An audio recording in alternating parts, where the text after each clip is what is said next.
স্বাগতম জানাইছো breaking news কেন্দ্ৰীয় বিত্তমন্ত্ৰী নিৰ্মলা সীতাৰমণে এলানি আজি যি বিশেষ সকাহমূলক অৰ্থনৈতিক পেকেজ ঘোষণা কৰিছে আৰু মূলতঃ যিসকল কৰদাতা আছে যিসকল উপভোক্তা আছে লঘু ক্ষুদ্ৰ আৰু মধ্যমীয়া যিসমূহ উদ্যোগ আছে এই উদ্যোগসমূহৰ বাবে এই সকাহ আজি ঘোষণা কৰিছে যিসকল দৰিদ্ৰ লোক আছে তেওঁলোকৰ সকাহ কাইলৈ ঘোষণা কৰিব কিন্তু আজি এই তিনিটা খণ্ড বিশেষকৈ ক্ষুদ্ৰ লঘু আৰু মজলীয়া উদ্যোগসমূহ নন বেংকিং প্ৰতিষ্ঠান যিবোৰ আছে সেই প্ৰতিষ্ঠানসমূহ মাইক্ৰ ফাইনেন্স কোম্পানীসমূহ আৰু ইয়াৰ লগতে কৰদাতাসমূহ আৰু উপভোক্তাসমূহ এই সকল লোকে আজিৰ এই যি বিত্তীয় সকাহ ইয়াৰ পৰা উপকৃত হ'ব প্ৰথমে আটাইতকৈ গুৰুত্বপূৰ্ণ খবৰটো দিবলৈ ওলাইছো যে কাইলৈৰ পৰা প্ৰযোজ্য হোৱাকৈ TDS আৰু TCS যি উৎসতে যি কৰ হ্ৰাস কৰা হয় বা কৰ সংগ্ৰহ কৰা হয় টেক্স ডিডাক্টেড এট সোৰ্স যি হয় বা টেক্স কালেক্টেড এট সোৰ্স যিসমূহ কৰ আসলতে উৎসতে লোৱা হয় উৎপাদনথলীতে সেই কৰসমূহৰ 25% কৰ হ্ৰাস কৰা হৈছে আৰু কাইলৈৰ পৰা এই কৰ হ্ৰাস প্ৰযোজ্য হ'ব আজি কেন্দ্ৰীয় মন্ত্ৰী নিৰ্মলা সীতাৰমণে ঘোষণা কৰিছে অৰ্থাৎ কোনো এবিধ সামগ্ৰী ক্ৰয় কৰোঁতে বা কোনো এক সেৱা গুডছ এণ্ড সাৰ্ভিসেছৰ ক্ষেত্ৰতো যি TDS আছে এই গুডছ এণ্ড সাৰ্ভিসেছৰ ক্ষেত্ৰতো যদি আমি সেৱা উপভোগ কৰিলে বা বিভিন্ন ক্ৰয় কৰিলে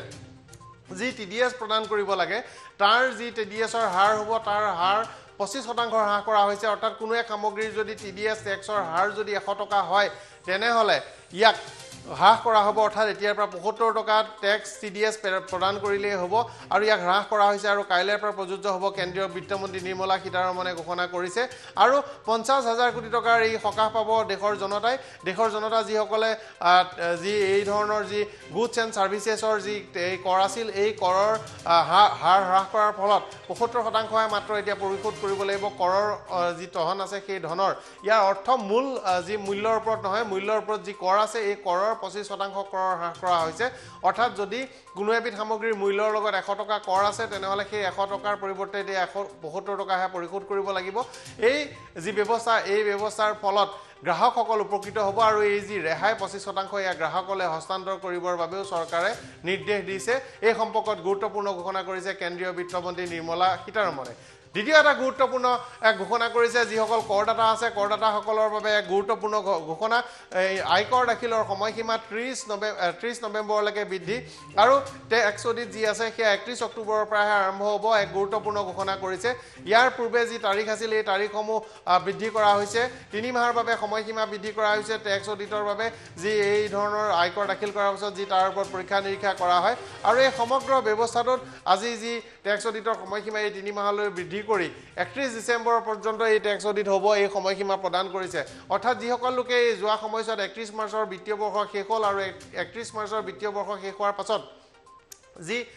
পৰিৱৰ্তন কৰা হৈছিল সময়সীমা 31 জুলাই পৰ্যন্ত এই যি 31 জুলাই পৰ্যন্ত সময়সীমা বৃদ্ধি কৰা হৈছিল এয়া বৃদ্ধি কৰা হৈছে বৃদ্ধি কৰি 30 নৱেম্বৰলৈকে বৃদ্ধি কৰা হ'ল আৰু তাৰ টেক্স এছেছমেণ্টৰ সময়সীমা 31 ডিসেম্বৰলৈকে বৃদ্ধি কৰা হ'ল অৰ্থাৎ ইনকাম টেক্স দাখিল কৰা সকলে যিসকলে আয়কৰ দাখিল কৰাৰ সময়সীমাত তেওঁলোকে ৰেহাই পালে আৰু তেওঁলোকে এতিয়া 30 নৱেম্বৰ পৰ্যন্ত আয়কৰ দাখিল কৰিব পাৰিব তাৰ পাছতহে টেক্স অডিট হ'ব আৰু 31 ডিসেম্বৰ পৰ্যন্ত টেক্স এছেছমেণ্ট হ'ব বুলি আজি নিৰ্মলা সীতাৰমণে এই সংবাদ মেলত আনুষ্ঠানিকভাৱে ঘোষণা কৰিছে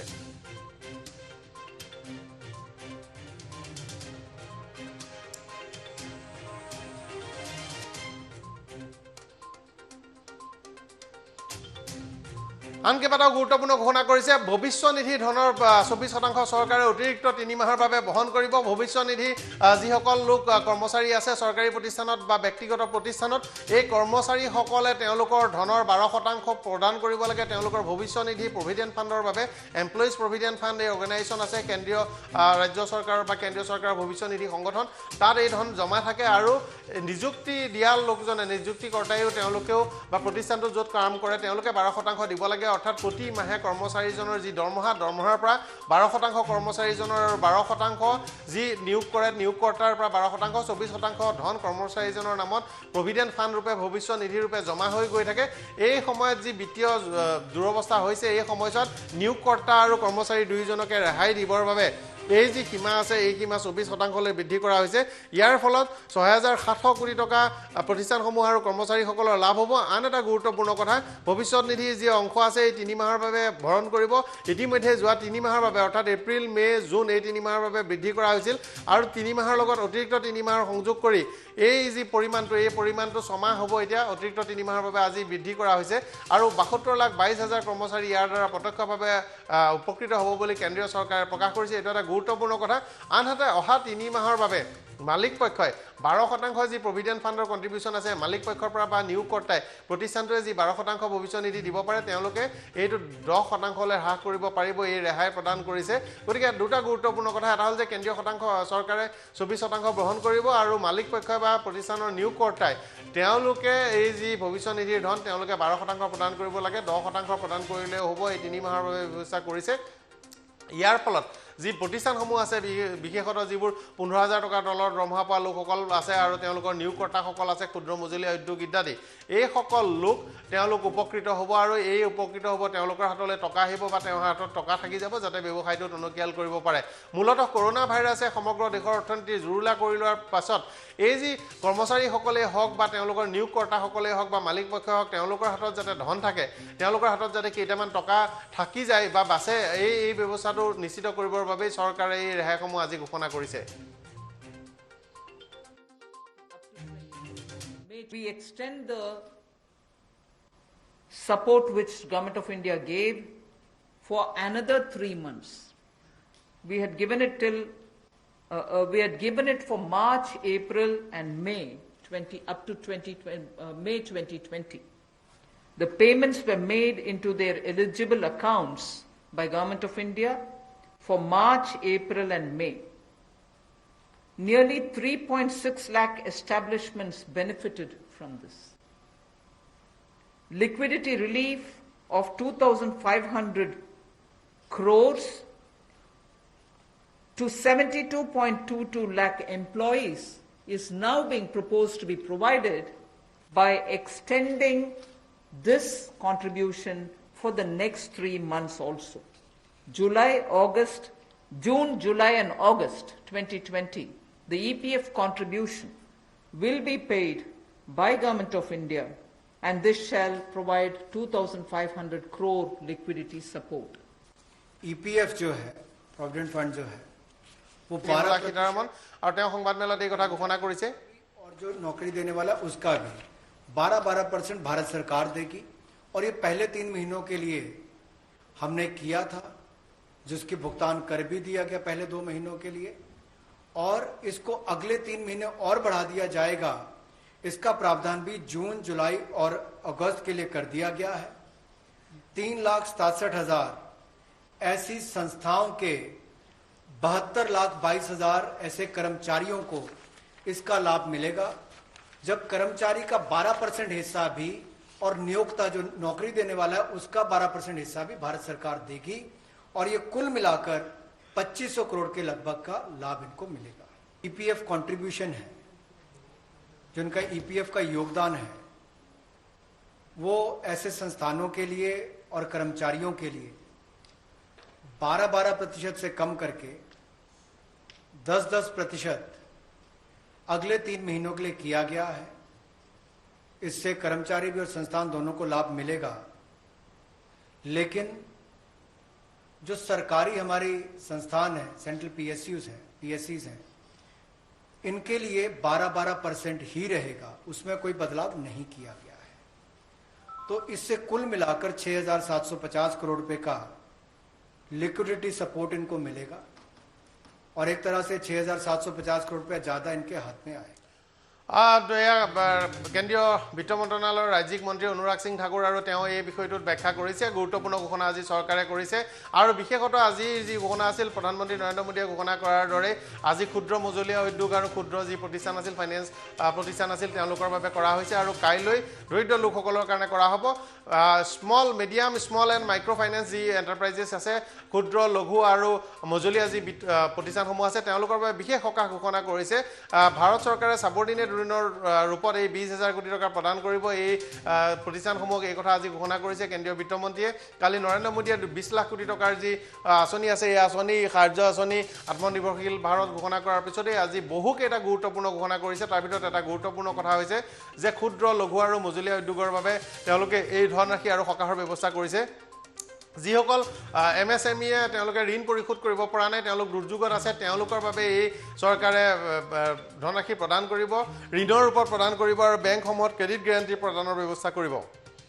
যিসকল লোকৰ NPA আছে নন পাৰফৰ্মিং এছেটছ অৰ্থাৎ তেওঁলোকে ঋণ লৈ ঘূৰাই দিব পৰা নাই তেওঁলোকেও এই বেংকৰ যি এই ঋণ হ'ব বেংকৰ জৰিয়তে চৰকাৰে যি পইচা ধন দিব এই ধন বিনিয়োগ কৰিব পাৰিব কেৱল এটাই চৰ্ত আছে যে তেওঁলোকে এয়া ইকুইটিৰ ওপৰত অৰ্থাৎ মূল প্ৰতিষ্ঠানটোত বিনিয়োগ কৰিব লাগিব আনহাতে চৰকাৰে আজি ঘোষণা কৰিছে যে MSME সমূহৰ কাৰণে ফাণ্ডছৰ ব্যৱস্থা কৰিব আৰু ইয়ালৈ চৰকাৰে ধনৰ আবণ্টন দিব 30,000 কোটি টকা ইয়াৰ এটা মাদাৰ ফাণ্ড থাকিব মাতৃ পুঁজি আৰু কেইটামান কন্যা ফাণ্ড থাকিব বুলি চৰকাৰে কৈছে ডটাৰ্ছ ফাণ্ড বুলি কৈছে এটা ফাণ্ড থাকিব যিটো ফাণ্ড মাদাৰ্ছ ফাণ্ড হ'ব তাৰ অধীনত কেইবাটাও ডটাৰ্ছ ফাণ্ড থাকিব কন্যা ফাণ্ড থাকিব তেওঁলোকে এই কথাটো আজি প্ৰকাশ কৰিছে MSME কোন MSME হ'ব আৰু কি তেওঁলোকৰ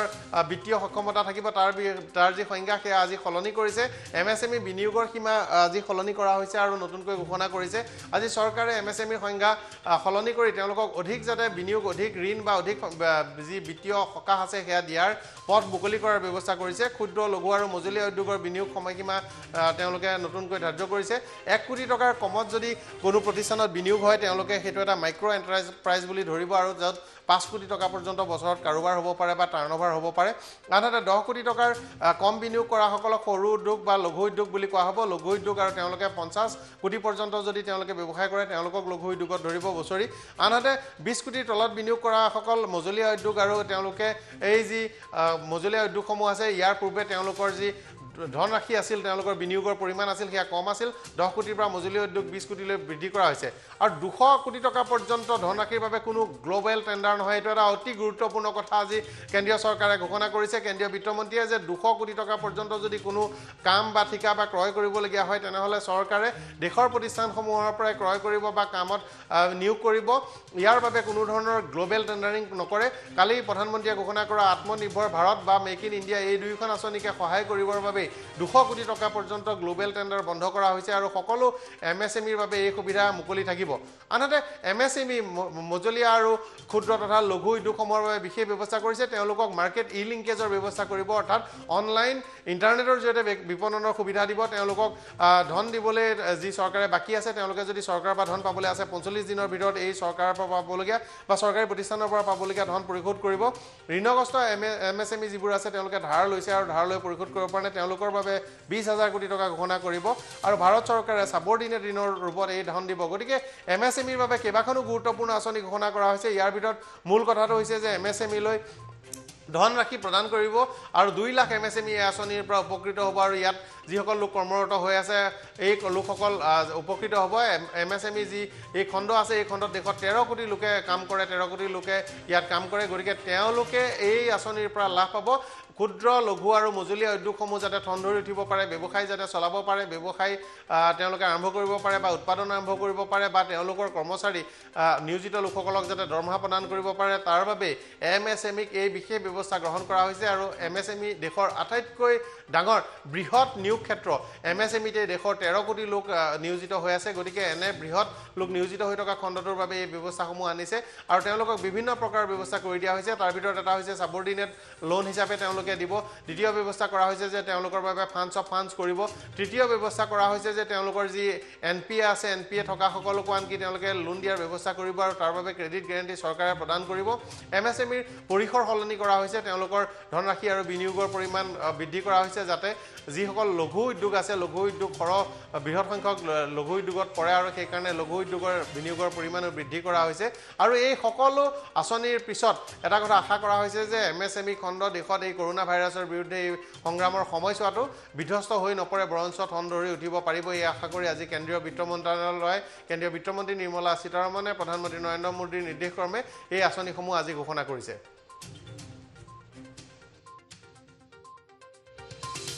18,000 crores of refunds through a special drive were given for all the income taxpayers. For all those who have up to 5 lakhs of refund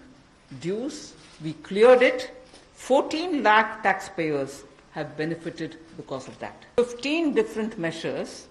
6 of which pertain to the micro, small and medium enterprises. कुटीर लघु उद्योग के लिए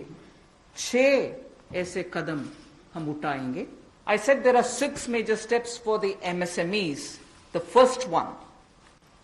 there is a collateral-free automatic loan for MSMEs which is being provided. This will give facility up to 3 lakh crores. 25 crore outstanding for those MSME units for whom 25 crore is the outstanding loan, or 100 crores whose turnover will benefit from this. These loans will have a 4-year tenure, and there will be a moratorium given for 12 months. These are going to be 100% credit guaranteed over as a cover given to banks and NBFCs on principal and interest.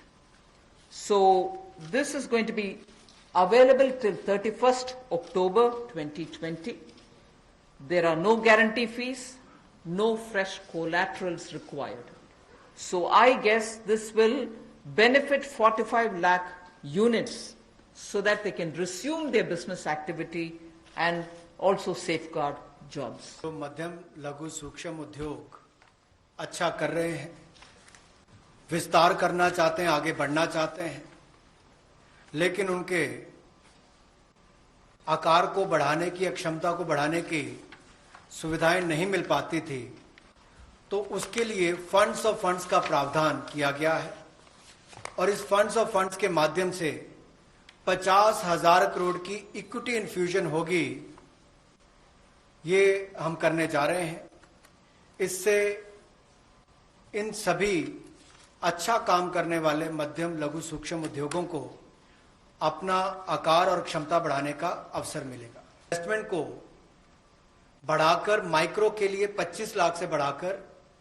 1 crore तक की जो investment करेगा वो micro unit कहलाएगा. और ये manufacturing और services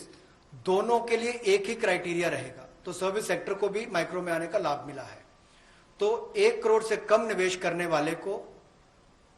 micro industry में जो 5 करोड़ तक का व्यापार कारोबार करेगा उसको माइक्रो कहा जाएगा. स्मॉल वाले के लिए 10 करोड़ तक का निवेश और 50 करोड़ तक का कारोबार करने का प्रावधान, और मीडियम जो है उसमें 20 करोड़ तक का निवेश और 100 करोड़ तक की टर्नओवर. तो 18 গুৰুত্বপূৰ্ণ ঘোষণা কৰিছে আৰু এই যি ক্ষুদ্ৰ লঘু আৰু মজলীয়া উদ্যোগসমূহ তেওঁলোকৰ বাবে ব্যৱস্থা কৰিছে. আৰু ইয়াৰ ভিতৰতে এটা গুৰুত্বপূৰ্ণ তেওঁলোকে কথা উল্লেখ কৰিছে যে 12 মাহৰ বাবে ইয়াৰ কোনো ধৰণৰ মূলধন পৰিশোধ কৰিব নালাগে. আন এক গুৰুত্বপূৰ্ণ কথা যে 30,000 কোটি টকাৰ বিশেষ পুঁজি দিছে নন বেংকিং ফাইনেন্স কোম্পানীজবোৰ আছে, যিবোৰ অনাবেংকীয় বিত্তীয় প্ৰতিষ্ঠানসমূহ আছে, আৰু তেওঁলোকৰ যিবোৰ মাইক্ৰ' ফাইনেন্স আছে, চৰকাৰে ডেপ পেপাৰ ৰূপত এই পুঁজি আগবঢ়াব, ডেপ পেপাৰ ক্ৰয় কৰিব. আৰু এই যি পুঁজি আছে, এই পুঁজি বিশেষকৈ যিসমূহে মাইক্ৰ' ফাইনেন্স কৰে বা যিসকলে নন বেংকিং ফাইনেন্স কৰ্পৰেশ্যন আছে, যিসকলে ফাইনেন্স কৰে, বিভিন্ন সময়ত বিত্তীয় ঋণ ইত্যাদি প্ৰদান কৰে, তেওঁলোকক গেৰাণ্টি প্ৰদান কৰিব. আৰু গেৰাণ্টি প্ৰদান কৰি চৰকাৰে এই ধনৰাশি দিব. আৰু পাৰ্চিয়েল ক্ৰেডিট গেৰাণ্টি আঁচনিৰ জৰিয়তে NBFC লৈ 45,000 কোটি টকা অতিৰিক্ত প্ৰদান কৰিব. অৰ্থাৎ নন বেংকিং ফাইনেন্সিয়েল ছেক্টৰক যাতে এই ছেক্টৰবোৰ মূলতঃ গ্ৰামাঞ্চল বা দুৰ্গম ভিতৰুৱা অঞ্চলতো কৰ্মৰত হয়, এই অঞ্চলসমূহত যাতে নন বেংকিং ফাইনেন্সিয়েল প্ৰতিষ্ঠানসমূহে কাম কাজ কৰি থাকিব পাৰে বা বিত্তীয় লেনদেন তেওঁলোকে অব্যাহত ৰাখিব পাৰে, তাৰ বাবে তেওঁলোকে এই ব্যৱস্থা কৰিছে. আৰু এই ধনৰ পৰা তেওঁলোকে ঋণ প্ৰদান কৰিব, আৰু তাৰ এই যি ব্যৱসায়ত যি প্ৰথম 20% লোকচান হ'ব এয়া চৰকাৰে বহন কৰিব, চৰকাৰে গেৰাণ্টি দিব. আৰু আন এক গুৰুত্বপূৰ্ণ কথা কৈছে যে যিবোৰ বিদ্যুৎ বিতৰণ কোম্পানী আছে, যিবোৰ ইলেক্ট্ৰিচিটি ডিষ্ট্ৰিবিউশ্যন কোম্পানী আছে, অসমত যেনেকৈ APDCL আছে, আছাম পাৱাৰ ডিষ্ট্ৰিবিউশ্যন কোম্পানী আছে, সমগ্ৰ দেশত যিবোৰ ডিষ্ট্ৰিবিউশ্যন কোম্পানী আছে তেওঁলোক বিত্তীয় সমস্যাত ভুগিছে. তেওঁলোকৰ উৎপাদন কোম্পানী যি বিদ্যুৎ উৎপাদন কৰে, তেওঁলোকৰ পৰা বিদ্যুৎ উৎপাদন কৰা কোম্পানীক ধন দিবলৈ আছে, পৰিশোধ কৰিব পৰা নাই. গতিকে তেওঁলোকৰ বাবে ধন প্ৰদান কৰিছে. আৰু PFC আৰু RFC এইটো দুটা কেন্দ্ৰীয় চৰকাৰৰ প্ৰতিষ্ঠান, তেওঁলোকে শক্তিখণ্ডত বিনিয়োগ কৰে, আৰু শক্তিখণ্ডত বিনিয়োগ কৰা এই প্ৰতিষ্ঠান দুটাৰ জৰিয়তে তেওঁলোকে এই টকা প্ৰদান কৰিব যাতে ইলেক্ট্ৰিচিটি কোম্পানীসমূহ যিবোৰ ডিষ্ট্ৰিবিউশ্যন কোম্পানী আছে তেওঁলোকে টকাৰ অভাৱত ভুগি বিদ্যুৎ ক্ৰয় কৰিব নোৱাৰা অৱস্থাৰ যাতে সৃষ্টি নহয়, বিদ্যুৎ ক্ৰয় কৰি যাতে জনতাক দি থাকিব পাৰে. আনহাতে আন এক অতি গুৰুত্বপূৰ্ণ ঘোষণা কৰিছে চৰকাৰে যে এই শেহতীয়াকৈ যি নিৰ্মাণ খণ্ড আছে নিৰ্মাণ খণ্ডৰ বাবে বিশেষ ৰেহাই ব্যৱস্থা কৰিছে নিৰ্মাণ খণ্ডত যিবোৰ কনষ্ট্ৰাকশ্যন কাম আছে ৰিয়েল ইষ্টেট প্ৰতিষ্ঠান আছে তেওঁলোকৰ পঞ্জীয়ন তেওঁলোকৰ ৰেজিষ্ট্ৰেশ্যন বা তেওঁলোকৰ কমপ্লিশ্যন এই তিনিটা কথা নতুন যিবোৰ প্ৰতিষ্ঠানসমূহৰ ৰেজিষ্ট্ৰেশ্যনৰ ডেট আছে বা তাৰিখ আছে তেওঁলোকৰ যি প্ৰকল্প শেষ কৰা যি তাৰিখ আছে আৰু যি তেওঁলোকে ৰেজিষ্ট্ৰেশ্যন কৰিব লাগে তাৰ বাবে যদি যি নতুন প্ৰকল্পৰ বাবে কাম আছে এই কামখিনি তেওঁলোকে ছমাহৰ বাবে ৰেহাই পাব আৰু ইয়াৰ পিছত RERA তেওঁলোকৰ যি নিয়ন্ত্ৰক প্ৰতিষ্ঠান আছে এই নিয়ন্ত্ৰক প্ৰতিষ্ঠানে ইচ্ছা কৰিলে আৰু 3 মাহৰ ৰেহাই দিব পাৰিব আৰু ভাৰত চৰকাৰে এই বিশেষ ৰেহাইৰ ব্যৱস্থা কৰিছে যাতে তেওঁলোকে এই সময়ছোৱাত মানুহৰ হাতত যেহেতু ধন নাই ধনৰ নাটনি হৈছে পুঁজিৰ নাটনি হৈছে গতিকে চৰকাৰে এই ব্যৱস্থা প্ৰদান কৰিছে আৰু তেওঁলোকক ৰেহাই দিছে নিৰ্মাণ খণ্ডই ছমাহৰ বাবে সময় পাব আৰু পৰৱৰ্তী পৰ্যায়ত RERAৰ পৰা প্ৰয়োজনত অতিৰিক্ত 3 মাহৰ তেওঁলোকে ৰেহাই পাব এইটো হ'ল প্ৰকল্পৰ পঞ্জীয়ন নতুন প্ৰকল্প আৰম্ভ প্ৰকল্পৰ সম্পূৰ্ণ কৰাৰ যি তাৰিখ এই তাৰিখসমূহৰ ক্ষেত্ৰত তেওঁলোকে এই কোনো ধৰণৰ অতিৰিক্ত ব্যয় নোহোৱাকৈ বা কোনো ধৰণৰ মাচুল নিদিয়াকৈ এই ৰেহাই পাব আৰু তেওঁলোকে আজি এটা গুৰুত্বপূৰ্ণ কথা কেন্দ্ৰীয় চৰকাৰৰ পৰা প্ৰথমবাৰৰ বাবে ওলাইছে ফ'ৰ্চ মেজুৰি অৰ্থাৎ ভগৱানৰ কাম এটা কথা কোৱা হৈছে যে গডছ এক্ট বুলি আজি নিৰ্মলা সীতাৰমণে প্ৰকাশ কৰিছে কৰোনা ভাইৰাছক অৰ্থাৎ কৰোনা ভাইৰাছৰ এই যি ভয়ংকৰ দুৰ্যোগ নামি আহিছে এই দুৰ্যোগৰ বাবে কোনো দায়ী নহয় যিহেতু এইটো এটা ভগৱানৰ কাম গডছ এক্ট বুলি কৈছে যি ফ'ৰ্চ মেজুৰি শব্দটো তাৰ বাবে তেওঁলোকে ব্যৱহাৰ কৰিছে এটা প্ৰশাসনিক পৰিভাষা তেওঁলোকে ব্যৱহাৰ কৰিছে আৰু এই ফ'ৰ্চ মেজুৰি শব্দটোৰে তেওঁলোকে বুজাব বিচাৰিছে যে এই যি দুৰ্যোগ আহিছে এই দুৰ্যোগ কাৰো দুখৰ ফলত বা কাৰো বাবে উদ্ভৱ হোৱা সমস্যা নহয় এয়া ভগৱানে কৰা কাম বুলি গণ্য কৰিছে আৰু সেই কাৰণেই ইয়াত যিহেতু কাৰোৰে নিয়ন্ত্ৰণ নাই গতিকে তেওঁলোকে ৰেহাই সুবিধা ইত্যাদি প্ৰদান কৰিবলৈ নিৰ্দেশ দিছে আৰু প্ৰথমবাৰৰ বাবে ভাৰত চৰকাৰৰ কোনোৱে প্ৰথমবাৰৰ বাবে ঘোষণা কৰিছে যে ফ'ৰ্চ মেজুৰি অৰ্থাৎ ইয়াৰ বাবে যি লোকচান হৈছে বিপদ হৈছে বা দুৰ্যোগ হৈছে এয়া ভগৱানৰ কাম ইয়াৰ এই কথাটো চৰকাৰে স্বীকৃতি দিছে আৰু এই যি RERA এক্ট যিখন আছে গৃহ নিৰ্মাণ খণ্ডৰ লগত এক্ট আছে তাত এটা কথা লিখা আছিল যে সাধাৰণভাৱে হোৱা ঘটনা পৰিঘটনাবোৰ বাদ দি যদি এনেধৰণৰ ভৱিষ্যতলৈ কেতিয়াবা ফ'ৰ্চ মেজুৰি অৰ্থাৎ গডছ অফ এক্ট এনে পৰিঘটনাৰ বাবে ডাঙৰ বিপদ হয় তেনেহ'লে তেওঁলোকে এই যি তাৰিখ আছে তাৰিখ সম্পূৰ্ণ কৰিব নোৱাৰিলেও তেওঁলোক দায়ী নহ'ব দোষী নহ'ব বা জৰিমনা বিহিব নোৱাৰিব এই ধাৰাটো প্ৰযোজ্য কৰি এই ৰেহাই প্ৰদান কৰিবলৈ দিছে গতিকে প্ৰকল্পসমূহৰ পঞ্জীয়নৰ সময় 6 মাহলৈ বৃদ্ধি কৰিছে আৰু অতিৰিক্ত 3 মাহ পাব ভৱিষ্যত নিধি ইতিমধ্যে গুৰুত্বপূৰ্ণ ঘোষণা কৰিছে চৰকাৰে 3 মাহৰ ভৱিষ্যত নিধিৰ 24% ধন দি থাকিব বুলি ঘোষণা কৰিছিল অতিৰিক্ত 3 মাহৰ বাবে দি থাকিব এইটো এটা অতি গুৰুত্বপূৰ্ণ কথা কৰ্মচাৰী আৰু তেওঁলোকৰ নিয়োগকৰ্তাসকল লাভৱান হ'ব আৰু পূৰ্বে 12%কৈ কৰ্মচাৰী আৰু নিয়োগকৰ্তাই দিছিলে আনহাতে মালিক পক্ষৰ বা নিয়োগকৰ্তাৰ যি অংশ 12% সেইটো 3 মাহৰ বাবে 10% কৰিব পাৰে তাতো অনুমতি দিছে কেন্দ্ৰীয় চৰকাৰে যাতে কৰ্মচাৰী হাতলৈ আৰু মালিক পক্ষলৈ দুই পক্ষৰ হাতলৈ ধন যায় এইটো এটা গুৰুত্বপূৰ্ণ ঘোষণা কৰিছে ইয়াৰ দ্বাৰা 72,22,000 কৰ্মচাৰী উপকৃত হ'ব আৰু এই কৰ্মচাৰীসকলৰ হাতলৈ টকা আহিব বা তেওঁলোকৰ যি ধন আছে তেওঁলোকে পূৰ্বে পোৱা ধনতকৈ অলপ বেছি টকা পাব যিহেতু এই টকা দিব নোৱাৰে আৰু মালিক পক্ষৰ বাবেও এইটো এটা বৰ সকাহৰ কথা হ'ব কিয়নো মালিক পক্ষ বেছিভাগেই আজি কেন্দ্ৰীয় বিত্তমন্ত্ৰীয়ে প্ৰকাশ কৰিছে লিকুইডিটি ক্ৰাইচিছ অৰ্থাৎ মূলধনৰ সংকটত ভুগিছে আৰু এই ধনৰ সংকটত ভোগা কৰ্মচাৰীসকলক এনে সুবিধা প্ৰদান কৰাৰ ফলত 2500 কোটি টকা আৰু 6,700 কোটি টকা পৃথকে তেওঁলোকে লাভ পাব আৰু এই ধনেৰে তেওঁলোকে নিজৰ প্ৰতিষ্ঠানসমূহত বিনিয়োগ কৰিব পাৰিব এইটো এটা অতি গুৰুত্বপূৰ্ণ ঘোষণা কৰিছে আজি কেন্দ্ৰীয় বিত্তমন্ত্ৰীয়ে 30,000 কোটি টকা যিবোৰ MSME ইতিমধ্যে ফাইনেন্সিয়েল ডিস্ট্ৰেছ শব্দটো ব্যৱহাৰ কৰিছে যাতে বিত্তীয় দুৰ্যোগত আছে বা তেওঁলোকে অৰ্থনৈতিক বিপদত আছে বা তেওঁলোকে ঋণ লৈ ঋণ পৰিশোধ কৰিব পৰা নাই তেওঁলোকক ভাৰত চৰকাৰে সাবঅৰ্ডিনেট ঋণৰ ৰূপত এই ধন দিব অৰ্থাৎ আগতে এটা ঋণ আছে এই ঋণ অতিৰিক্তভাৱে তেওঁলোকে প্ৰদান কৰিব 2 লাখ MSME প্ৰদান কৰিব দুটা গুৰুত্বপূৰ্ণ কথা কৈছে ইয়াৰ বাবে কোনো ধৰণৰ কোলেটাৰেল অৰ্থাৎ নতুনকৈ কোনো ধৰণৰ গ্যাৰান্টি ইত্যাদি দিব নালাগে তেওঁলোকে কোনো বন্ধক ইত্যাদি দিব নালাগে দ্বিতীয় গুৰুত্বপূৰ্ণ ঘোষণাটো কৰিছে যে 12 মাহলৈ ঋণ লোৱাৰ এই যি সাবঅৰ্ডিনেট লোন আছে এই সাবঅৰ্ডিনেট লোন লোৱাৰ 12 মাহলৈ মূলধন ৰিপেমেণ্ট কৰিব নালাগে অৰ্থাৎ মূলধন তেওঁলোকে পৰিশোধ কৰিব নালাগে 12 মাহৰ পাছৰ পৰাহে তেওঁলোকে মূলধন পৰিশোধ কৰিব লাগিব আৰু বেংকসমূহক ক্ৰেডিট গ্যাৰান্টিৰ ব্যৱস্থা কৰিব যাতে বেংকসমূহে এই যি তেওঁলোকৰ পৰা কোলেটাৰেল নোলোৱাকেও এই ধন দিব পাৰে আৰু স্বত্বাধিকাৰীসকলক যি ঋণ দিব সেয়া তেওঁলোকে স্বত্বাধিকাৰীসকলে ইকুইটিৰ ৰূপত এই কথা স্পষ্ট কৰি দিছে যে ইকুইটিৰ ৰূপত তেওঁলোকে এই ব্যৱসায়তে বিনিয়োগ কৰিব লাগিব তেওঁলোকৰ যদি আন কৰবাত লেনাদেনাও আছে সেই লেনাদেনাত এই ধন খৰচ কৰিব নোৱাৰিব তেওঁলোকে তেওঁলোকৰ প্ৰতিষ্ঠানৰ আকাৰ বৃদ্ধি কৰিবৰ বাবে ইকুইটিৰ ৰূপতহে ইয়াক ইনফিউজ কৰিব পাৰিব বা ইয়াক বিনিয়োগ কৰিব পাৰিব এই কথা কৈছে আৰু এই যি MSME খণ্ড আছে সৰু লঘু আৰু মজলীয়া যি MSME খণ্ড আছে তেওঁলোকৰ বিত্তীয় নাটনি দূৰ কৰিবৰ কাৰণে এক ফাণ্ডছ অফ ফাণ্ডছ গঠন কৰিব আৰু এই ফাণ্ডছ অফ ফাণ্ড এটা মাদাৰ ফাণ্ড থাকিব মাতৃ পুঁজি থাকিব তাৰ অধীনত ডটাৰ্ছ ফাণ্ড বুলি কৈছে কেইটামান ডটাৰ্ছ ফাণ্ড থাকিব কন্যা পুঁজি আৰু এই পুঁজিৰ পৰা তেওঁলোকক ধনৰ যোগান দিয়া হ'ব MSME যি আছিল আগতে 25 লাখ টকা পৰ্যন্ত যি মূলধন বিনিয়োগ কৰিছিল কৰিছিল সেই প্ৰতিষ্ঠানসমূহক কোৱা হৈছিল যে লঘু উদ্যোগ বুলি মাইক্ৰ উদ্যোগ বুলি কোৱা হৈছিল আৰু তাৰ ক্ষেত্ৰত দুটা চৰ্ত আছিল তেওঁলোকে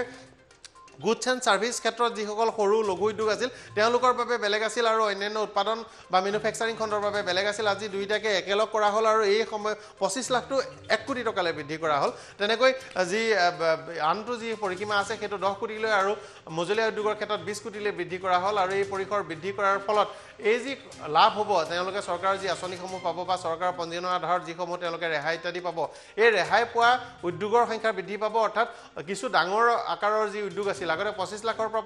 1 কোটি পৰ্যন্ত ব্যৱসায় কৰা উদ্যোগসমূহে লঘু ক্ষুদ্ৰ উদ্যোগৰ বাবে সুবিধাসমূহ নাপাইছিল এতিয়া তেওঁলোকে পাব আনহাতে 10 কোটি পৰ্যন্ত ব্যৱসায় কৰা সকলৰ ঊৰ্ধ্বতম যি সীমাত আছিল তেওঁলোকে পোৱা নাছিল যি সৰু উদ্যোগ বা লঘু উদ্যোগৰ সুবিধাসমূহ সেয়া পাব আৰু 10 কোটিৰ ওপৰত যিসকলে ব্যৱসায় কৰিছিল 20 কোটি পৰ্যন্ত তেওঁলোকে মজলীয়া উদ্যোগৰ যি ব্যৱস্থা বুলি তাৰ অধীনত অহা নাছিল কিন্তু এতিয়া 10 কোটিৰ পৰা 20 কোটি টকাৰ অধীনত যিসকল আছে তেওঁলোকে মজলীয়া উদ্যোগৰ পৰিসৰলৈ আহিব আৰু এইটো এটা এমএছএমই খণ্ডৰ বাবে অতি গুৰুত্বপূৰ্ণ এক ৰিফৰ্ম হ'ব সংস্কাৰ হ'ব আৰু ইয়াৰ দ্বাৰা 13 কোটিকৈ লোক ভাৰতীয় য'ত কাম কৰে সেই খণ্ডটোত এক বিত্তৰ প্ৰৱেশ ঘটিব আৰু এই নতুন যি বিত্ত বা মূলধন আহিব এই মূলধনে এই খণ্ডটোক নতুনকৈ ঠন ধৰি উঠাত সহায় কৰিব বুলি আশা প্ৰকাশ কৰিছে কেন্দ্ৰীয় বিত্তমন্ত্ৰীয়ে